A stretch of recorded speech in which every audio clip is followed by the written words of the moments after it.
দেশের প্রবাসীদের গল্প বলি শোনো, এ গল্প তো কল্পনা নয়, তোমরা কি তা জানো? ও ভাই, এ গল্প তো কল্পনা নয়, তোমরা কি তা জানো? আমার বাংলাদেশের প্রবাসীদের গল্প বলি শোনো। পল্লী গায়ের দুরন্ত ছেলে বাপে ডাকে খোকা,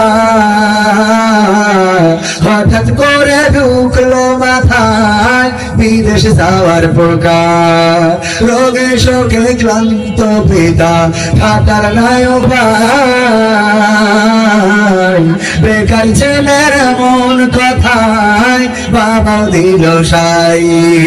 ক্ষেতের জমি হালের গরু বিক্রয় করে দিয়ে